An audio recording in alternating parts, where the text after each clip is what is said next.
မယ်ကျမ88မျိုးဆက်ငိမ့်နေတဲ့ပွင့်နေလူဖွဲ့စီကမနီလာသိန်းဖြစ်ပါတယ်ကျမခေါင်းဆောင်ကိုမင်းကိုနိုင်ဟာအခုဆိုလို့ရှိရင်ထပ်ပြေး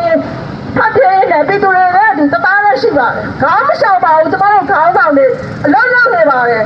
အဲ့ဒါပြည်သူတွေနဲ့တသားနဲ့ရှိပါတယ်ကျမပြောချင်တာကကျမတို့ဒီထောင်းတဲ့အချိန်ကြားခဲ့တယ်ဒါပေမဲ့ကျမတို့အာဏာရှင်မဖြုတ်ချနိုင်ခဲ့ဘူးအမြင့်ပြောက်အောင်မဖြုတ်ချနိုင်ခဲ့ဘူးဒါပေမဲ့ဒီနေ့ဒီချိန်ဒီခါမှာဒီအာဏာရှင်ကိုဖြုတ်ချနိုင်တဲ့ဒီလည်းတစ်ခုရှိနေပြီကျမတို့အဲ့ဒီကိုပြီးနေပြီဆိုတဲ့အခါမှာကျမတို့ပြည်သူတွေဘာလို့ပူပေါင်းပြီးဘလောက်ဆောင်နိုင်ရမှာလဲလောက်ဆောင်ပေးကြမှာလားအဲ့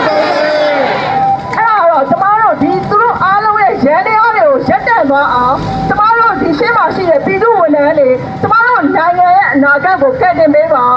ပြည်သူဝန်ထမ်းတွေအားလုံးကျမတို့ရဲ့သူရဲကောင်းတွေဖြစ်ပါတယ်ကျမတို့နိုင်ငံကိုကယ်တင်နိုင်တဲ့သူရဲကောင်းတွေကပြည်သူဝန်ထမ်းတွေပဲဖြစ်ပါတယ်နောက်တစ်ချိန်ကျရင်ဒီကာလအကြောင်းကိုဘာမှချင်းတော့ပြီးတော့ပြောနိုင်တာဒီရှင်းမှာရှိတဲ့ပြည်သူဝန်ထမ်းတွေပဲပြောနိုင်မှာပါကျမတို့အားလုံးရဲ့နိုင်ငံကိုကယ်တင်လိုက်တာငါကဘယ်ဌာနဘယ်ဝန်ထမ်းဘယ်နဲ့မှငါရုံးမတက်ပဲနေခဲ့တာဆိုတဲ့ဟာဘာမှရှင်းတော့ပြီးတော့ပြောနိုင်မှာဒီပြည်သူဝန်ထမ်းတွေပဲဖြစ်ပါတယ်အဲ့ဒါကျမတို့ကယ်တင်ပေးပါကျမတို့နိုင်ငံရေးကိုကယ်တင်ပေးပါဒီမှာရှိတဲ့မျိုးဆက်တွေရဲ့အနာဂတ်ကိုကယ်တင်ပေးစေချင်ပါတယ်ပြီးတော့ပြည်သူအားလုံးသိကြလိမ့်မယ်လို့ကျွန်တော်ထင်ပါတယ်နေပြည်တော်မှာမနေ့ကမှစစ်အာဏာရှင်ရဲ့လက်ထက်ကြောင့်သိဆုံးရတဲ့သမီးလေးညာသက်သက်ထိုင်ကိုသိပါလားရှင်သမီးလေးကလည်းနဲ့ရှိလားမရှိပါဘူးဟုတ်တယ်ပြည်သူတွေလိုပဲဒါပြင်မဲ့လက်နဲ့အတော့တစ်ချောင်းတော့လက်နဲ့မရှိတဲ့သမီးလေးကိုဒီလိုပဲပြည်သူတွေနဲ့ဒူတိုက်ပွဲဝင်နေတဲ့သမီးလေးကိုစစ်အာဏာရှင်နဲ့ရန်တင်တာမဟုတ်တော့တက်တက်ချိန်ပြသွားတာတွေ့လားတက်တက်ချိန်ပြသွားတာတွေ့လားအဲ့တော့ကျွန်တော်ဘာဆက်လုပ်ရမှာလဲဒါကိုရှောင်းပေးရမှာလားကျွန်တော်ရဲ့ကျေပွင့်တွေတွေ့သွားပြီကျွန်တော်ရဲ့အနာဂတ်ရဲ့ကျေပွင့်တွေတွေ့သွားတာဟာကျွန်တော်အားလုံးမှာတောင်းရှိတယ်ရှိပါတယ်ကျွန်တော်ဒီနေရာမှာအရှောင်းပေးရင်ကျွန်တော်နောက်နှစ်တစ်ဆယ်ထားလိုက်တယ်အောင်ဒီစစ်အာဏာရှင်တွေလက်အောက်မှာဟုတ်တယ်နော်ဟုတ်ပါတယ်စစ်အာဏာရှင်တွေအတွက်ကျွန်တော်ရဲ့မိသားစုတွေဘဝတွေပေးခဲ့ပြီးမှလားပေးခဲ့ပြီးပါပြီဘယ်သူကောင်းစားတဲ့အတွက်ကျွန်တော်တို့လုံးလုံးနေထားရလဲသူတို့လည်းကောင်းစားခဲ့တာမဟုတ်လားဟုတ်ပါတယ်စစ်အာဏာရှင်လူတွေကောင်းစားဖို့အတွက်ဘဝတွေအသက်တွေအကုန်ပေးခဲ့ပြီးသွားပြီဒီတစ်ခါတော့ကျွန်တော်တို့ဆက်မပေးနိုင်ရဘူးပေးနိုင်တော့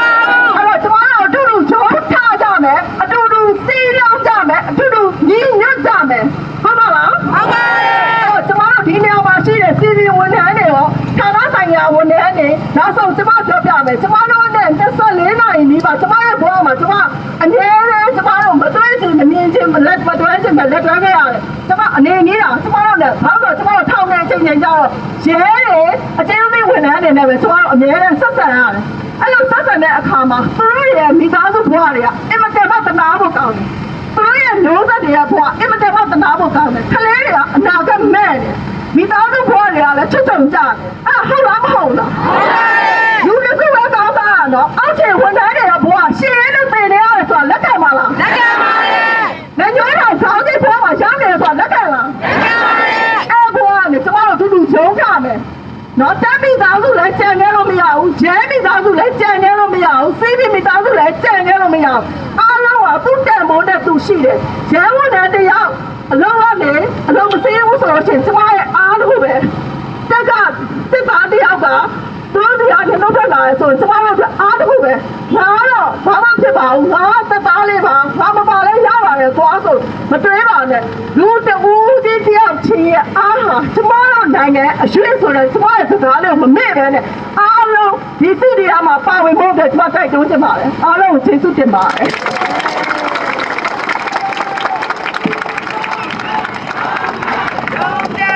ဟုတ်ကဲ့ခုချက်ပြောပါရုပ်ရှင်သေးဆောင်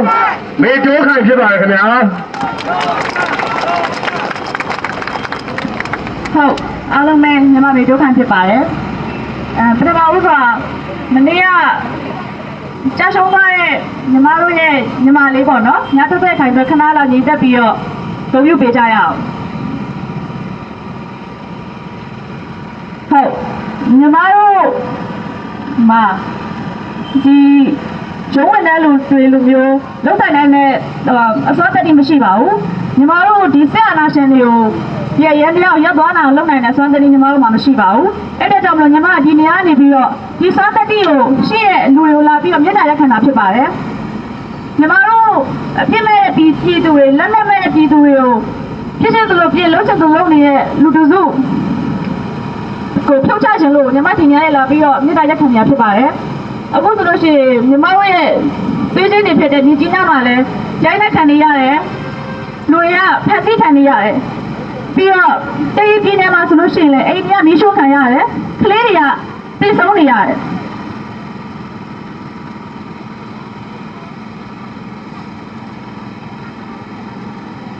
တော့ညီမမဆိုင်စလို့နေလို့မရပါဘူးတော့ညီမတို့နဲ့ဆိုင်ပါညီမတို့ရဲ့ပြည်သူတွေပါဒီပေါင်းများစွာသူတို့ရဲ့လုံးချက်စလို့ပေးခြင်းစလို့တိတ်လုံးနေတဲ့ဒီနိုင်ငံနေပြီးတော့ညီမကိုယ်နိုင်ငံကိုကောင်းတဲ့နိုင်ငံတစ်ခုဖြစ်ပြခြင်းပါတယ်အဲ့ဒါညီမတို့ရဲ့ဒီမျိုးသားတွေမှာတာဝန်ရှိပါတယ်ဒါပေမဲ့ညီမတို့ကသူတို့ဖြုတ်ချနိုင်တဲ့သောတတိမရှိတဲ့ကြောင့်လို့ဒီနေရာနေပြီးတော့ရုံးဝင်တဲ့လူလာပြီးတော့ပြစ်ဒဏ်ရက်ခံရခြင်းဖြစ်ပါတယ်ညီမတို့ကူညီပေးကြပါကိုရောမတို့မှလည်းတားရဲ့သမီးရရှိပါတယ်နာဂတ်တွေရှိပါတယ်သူတို့ရဲ့အပေါ်မျိုးသားတွေမဟုတ်ရဲ့မျိုးသားတွေအတွက်ဒီတို့ရဲ့အများကြီးတိုင်ဝဲဝင်နေကြတာပါအဲ့တော့ကြောင့်မလို့အကောင်းမဟုတ်လုပ်ပေးနိုင်တာရုံမတက်တာလေးတစ်ခုပါပဲအဲ့ဒါလေးလုပ်ပေးကြပါလို့ညီမဒီတရားနေပြီးတော့မြစ်တာရက်ခံပါတယ်ညီမဒီသူတွေထပ်ပြီးတော့ဆုံးရှုံးတာလည်းမမြင်ချင်တော့ပါဘူးညီမနိုင်ငံကအခုချိန်မှနိုင်ငံတကာနဲ့ရှင်မတန်းနိုင်တဲ့နိုင်ငံတစ်နိုင်ငံဖြစ်ပါတယ်အခုမှနိုင်ငံတကာအသိအမှတ်ပြုတဲ့နိုင်ငံဖြစ်ဖို့ကြိုးစားနေရဖြစ်ပါတယ်အဲ့ဒါကြောင့်မလို့ဒါရီကိုနောက်ပြန်ဆုတ်လို့မရပါဘူးညီမဆက်ပြီးကြိုးစားမှာဖြစ်ပါတယ်အကိုရမကိုရုံထပ်ပေးကြပါလို့ညီမဒီနေရာနေပြီးမြတ်တာရက်ခံပါတယ်အားလုံးကျေးဇူးတင်ပါတယ်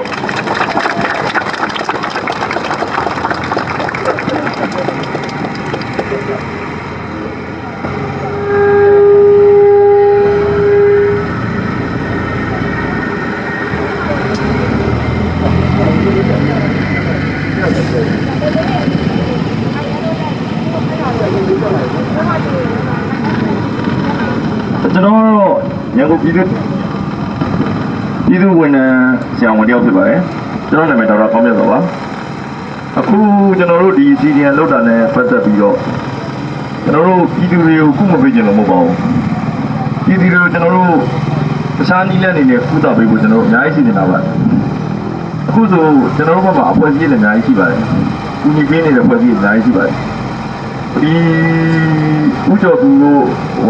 နိုင်ကူညီမှုတင်ပြီးရင်ဒီဘက်ကခိုင်မြဲသောလက်အတင်းတို့အဲ့တင်းနေရနေပြီးတော့ဒီစီဂျန်လုံနေတဲ့ဝန်ထမ်းတွေရောစားတီဗီရောဥဒပေးနေနိုင်တဲ့စင်တာတွေကျွန်တော်တို့အစီအစဉ်ထားပါတယ်ကျွန်တော်တို့ဖုန်းနံပါတ်တွေအားလုံးပေးခဲ့ပါမယ်အဲ့စင်တာတွေကိုပြီးရင်ဒီနေရာတွေကိုလည်းကျွန်တော်တို့ထပ်ပြီးတော့ကြီးညာပေးပါမယ်အဲ့တော့ဘာမှမကြောက်ကြပါနဲ့အားလုံးစီဒီအန်ကိုတူတူလုပ်ပြီးတော့အားလုံးတူတူကတွန်းလှန်ကြပါမယ်ကျမရုပ်တက်ကိုကျွန်တော်တို့တာဝန်ထားပါရပါတယ်ဟုတ်ကျေးဇူးတင်ပါတယ်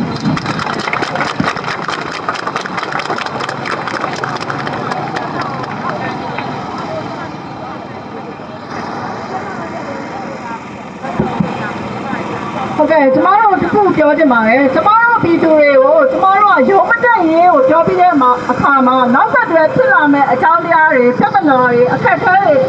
အချက်တန်းတွေကိုဘယ်လိုဖြေရှင်းပေးမှာလဲလို့မေးခွန်းထုတ်ကြရှိပါတယ်ဒါကျမတို့အားလုံးပြင်ဆင်ထားပါတယ်ဒါပေမဲ့ဒီလိုပြင်ဆင်မှုတွေမရှိခင်တည်းကပြည်သူဝန်ထမ်းတွေအားလုံးကတချို့သောဝန်ထမ်းတွေရောအခုစီနီယာမှာပါဝင်နေလို့လုံးဆောင်နေတဲ့ဝန်ထမ်းတွေအားလုံးက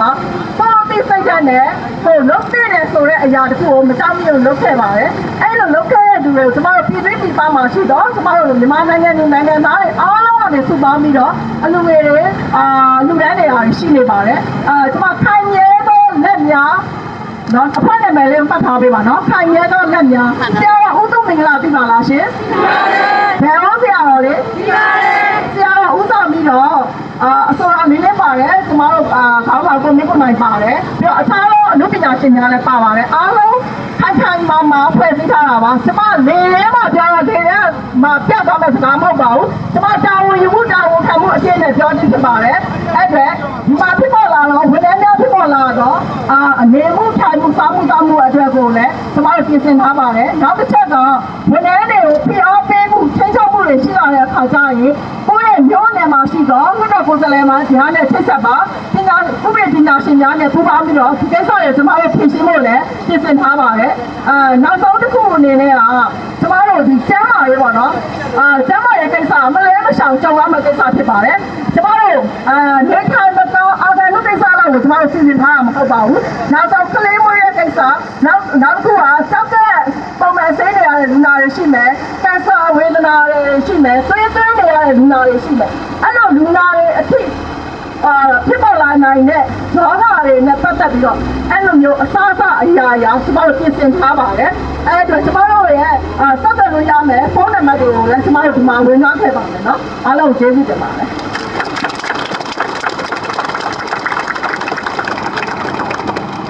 အားလုံးပဲကျမတို့ဒီအောင်စုလွတ်တော်ကိုယ်စားလှယ်များအနေနဲ့ကိုစားကျမဒီများအနေနဲ့ပြောလိုပါတယ်ကျမတို့က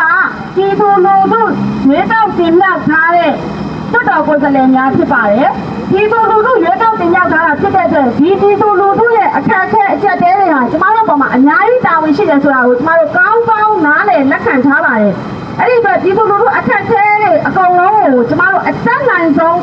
ဒီလေးတကြတရားဥပဒေဘောင်တွင်းကဖြည့်ရှင်းဆောင်ရွက်ပေးမှာဖြစ်ပါတယ်ခုနကအမမတိလာတို့လိုမျိုးဘဝရင်ကြအဖွဲ့တွေပြည်သူလူထုကပြည်သူလူထုကိုပြန်လည်စောင့်ရှောက်နေရတဲ့အစီအစဉ်တွေရှိသလိုကျမတို့လွတ်တော်ကိုယ်စားလှယ်များအစုအဖွဲ့ဖြစ်တဲ့ CRPH ခေါ်တဲ့ပြည်အောင်စုလွတ်တော်ကိုယ်စားလှယ်များကိုစားပြုအဖွဲ့ရဲ့ CDM supporting team ဆိုတဲ့အဖွဲ့ဟာလည်းကျမတို့ CDM ဝန်ထမ်းတွေရဲ့နေရေးစားရေးအခက်အခဲကြီးဥပဒေအရဖိနှိပ်ခံရတဲ့ကိစ္စတွေကိုပါအထူးကာကွယ်စောင့်ရှောက်ပေးသွားမှာဖြစ်ပါတယ်။အဲ့ဒီအတွက်ကျမတို့ဒီဘုဝန်ထမ်းတွေဟာကျမတို့ဒီသူလူထုနဲ့အတူတသားလေးရပ်တည်ဖို့ကိုစိတ်ပန်းပန်းနဲ့ထွက်ခဲ့ဖို့ဒီတရားနဲ့ပြောချင်ပါတယ်။နောက်အနာဂတ်ကျမတို့လှပတဲ့နိုင်ငံတော်တည်ဆောက်တဲ့အခါမှာဒီသူဘက်ကနေမမမမရပ်တည်ခဲ့တယ်ဆိုတာကိုအခုကလေးကနေပြီးတော့ကျမတို့လိမ့်ချပန်းပန်းနဲ့ရုံကြည်ကြည်နဲ့ရှောင်းလန်းလာဖို့အတွက်ကိုမြစ်တာရက်ခံပါတယ်ကျမတို့ဟာအစိုးရတရက်ဖြစ်နေတဲ့အတွက်တရားဝင်အစိုးရရဲ့တာဝန်ယူရတဲ့တာဝန်တွေကိုအားလုံးတကယ်ထမ်းဆောင်နေပါတယ်တာဝန်ယူပေးနေပါတယ်အခုအောင်ချုံနေတဲ့အဲ့တော့ကျမတို့အခုအောင်ချုံနေတဲ့စစ်ကောင်စီကကျမတို့လူထုလက်ထက်နဲ့တရားဝင်အစိုးရလားမဟုတ်ပါဘူးကျမတို့အစိုးရရဲ့ကျမတို့သမ္မတကြီးကဘယ်သူပါလဲဦးဝင်းမြင့်သမ္မတနဲ့သမ္မတကြီးဦးဝင်းမြင့်နဲ့အတူကျမတို့အရသာအစိုးရပေါ်ပေါက်လာတဲ့အဖြစ်အောင်ကျမတို့ဟာပြည်သူလူထုဘက်ကနေရပ်တည်သွားမယ်ပြည်သူကိုယ်စားလှယ်များဖြစ်ပါတယ်ကျမတို့ CRPH ကထုတ်ပြန်ထားတဲ့စာတွေကိုလည်းလေ့လာလိုပါတယ်ကျမတို့ကတရားဝင်အသိအမှတ်ပြုခံထားတဲ့ပြည်အောင်စုလွှတ်တော်ကိုယ်စားလှယ်များဖြစ်ပါတယ်နိုင်ငံတကာလည်းအခုချိန်ထိ CRPH ကိုပဲအသိအမှတ်ပြုထားတာဖြစ်တယ်ကျမတို့လူထုရဲ့ဆန္ဒကိုနိုင်ငံတကာကအသိအမှတ်ပြုနေပါတယ်ဒီဆိုရအခုအုပ်ချုပ်နေတဲ့အာဏာလွတ်ထားတဲ့အာဏာပိတ်ထားတဲ့စစ်ကောင်စီကိုနိုင်ငံတကာကအသိအမှတ်ပြုထားတာမရှိဘူးအဲ့ဒီဒီနေရာမှာကျမအတိအလေးပြောလိုတာကကျမတို့ဒီသူလူထုဘက်ကရှိတယ်ဒီသူလူထုအတွက်လိုအပ်နေတဲ့ကိစ္စရရဝဝကိုဆောင်ရွက်နေတယ်ရှင်းဆောင်တဲ့ဒီသူလူထုကိုအကာအကွယ်ပေးမဲ့ဥပဒေတွေကိုတောက်လျှောက်ပြဋ္ဌာန်းသွားမှာဖြစ်ပါတယ်အဲ့တော့ရုံကြည်ကြည်နဲ့လူထုဆန္ဒကိုဒါကျမတို့ကိုဖော်ပြပေးပါလူထုဆန္ဒဟာကျမတို့တသားလေးဖြစ်ရပါစေမယ်အဲ့တော့ CRPH ကထုတ်ပြန်ထားတဲ့အတိုင်းရုံးပိတ်ရက်တွေရှိတယ်ရုံးပိတ်ရက်တွေကိုလည်းရုံးပိတ်ရက်တိုင်းပဲနေကြပါ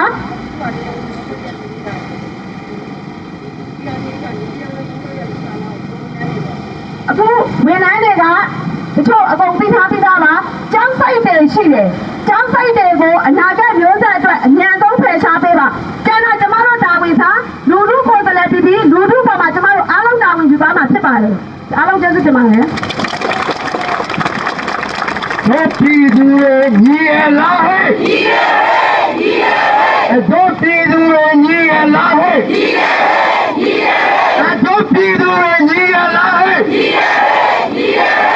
ခွတ်တော်သွေးညီရလားဟဲ့ညီရညီရခွတ်တော်သွေးညီရလားဟဲ့ညီရညီရခွတ်တော်သွေးညီရလားဟဲ့ညီရညီရ Jobitane! Jobitane! They are not his name! They are not his name! They are not his name! Dota Brahia Badula! Dota Brahia Badula! Dota Brahia Badula! Jobitane! Jobitane! CDMD P2 and what? CDMD CDMD CDMD P2 down CDMD P2 down CDMD P2 and what? Jobitane! Jobitane! အားလုံးရုံမတက်ကြပါနဲ့ခင်ဗျာအိမ်ပါရေးစစ်စစ်နေပြီးတော့ပဲနေပေးကြပါဖြစ်လာမယ့်ဟာရအားလုံးကိုကျွန်တော်တို့ပြည်တွင်းပြည်ပအဖွဲ့အစည်းအားလုံးတောင်းပေးပါရခင်ဗျာအားလုံးကိုကျေးဇူးတင်ပါတယ်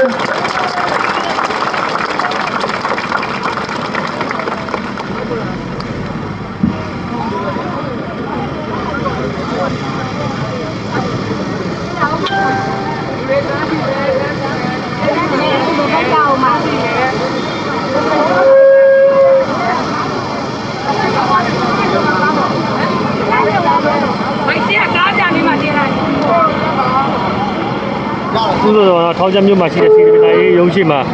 လက်တော်ကိုယ်စားလှယ်များအမှုပညာရှင်များနိုင်ငံရေးသမားများကဒီလူစုများကိုဟောပြောနေတာဖြစ်ပါတယ် CDM လုံဆောင်နေရန်ကိုလုံးပြောနေတာဖြစ်ပါတယ်ခင်ဗျာ